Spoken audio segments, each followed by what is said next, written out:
శ్రీ మహాగణాధిపతే నమః. శ్రీ గురుభ్యో నమః. డైల్ న్యూస్ జై హిందూ ప్రేక్షకులకు అనేక నమస్సులు.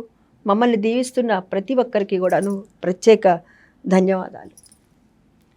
ఒడిబియ్యం. ఈ ఒడిబియ్యం అనేటటువంటిది ఎందుకు పోస్తారు, అసలు ఎప్పుడు పోస్తారు, ఎలా పోస్తారు, ఒడిబియ్యం పోయటంలో ఉన్నటువంటి ఆంతర్యం ఏమిటి, ఒడిబియ్యంలో వేయవలసినటువంటి పదార్థాలు ఏమిటి. అసలు కొత్తగా పెళ్ళైనటువంటి అమ్మాయికి ఆ వల్లెవాట అనేటటువంటిది వేస్తారు. దాంట్లో నుంచి తీసి అమ్మాయికి అప్పగింతలు జరిగిన తర్వాత ఇక్కడ నడువుకు కడతారు. 72,000 నాడులు ఉంటాయి ప్రతి మనిషిలోనూ. 7 చక్రాలు ఉంటాయి. అందులో మణిపూర చక్రం దగ్గర ఈ ఒడి అనేటటువంటి దగ్గర పోస్తారు. ఈ బియ్యాన్ని పోస్తారు. అందులో పసుపు, కుంకుమ, కొందరు ఒక్కలు వేస్తారు, ఇంకా కొందరు పుడకలు అంటారు కొన్ని ప్రాంతాల వారు. కొన్ని ప్రాంతాల వారు కొబ్బరి చిప్పలు అంటారు, ఎండు కొబ్బరి చిప్పలు, వాటిని పెడతారు. బెల్లాన్ని పెడతారు. ఇంకా కొంతమంది ఏదైనా సరే, చిన్నదైనా పెద్దదైనా సరే, ఒక వెండిది, ఒక గిన్నె లాంటిదో, గ్లాసు లాంటిదో, ఒక చిన్న కప్పు లాంటిదో, ఏదైనా సరే శక్తానుసారంగా చిన్న వెండిది కూడాను ఆ ఒడి బియ్యంలో కూడా వేస్తూ ఉంటారు. ఈ ఒడి బియ్యంలో వేసినటువంటి ఈ వెండిది ఏదైతే ఉందో అది ఆడపడుచుకు వెళుతుంది అని ఇస్తారు. అది ప్రాంతాచారం. అయితే ఈ ఒడి బియ్యంలో వేసేటటువంటి వాటిలలో ముఖ్యమైనటువంటిది కందపిలకని వేస్తారు.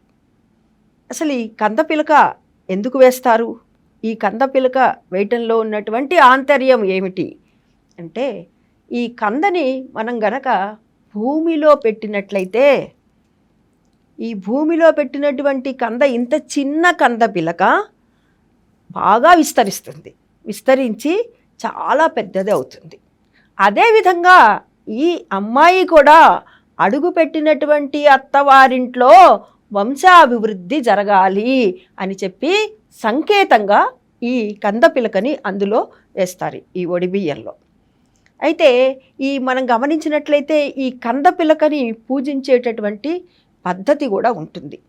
చెట్టుని పుట్టని పూజించటమే మన సంస్కృతి సంప్రదాయం. అయితే అందులో ఇదేదో మూఢనమ్మకం కాదండి, ఇందులో పెద్ద సైన్స్ ఉంటుంది.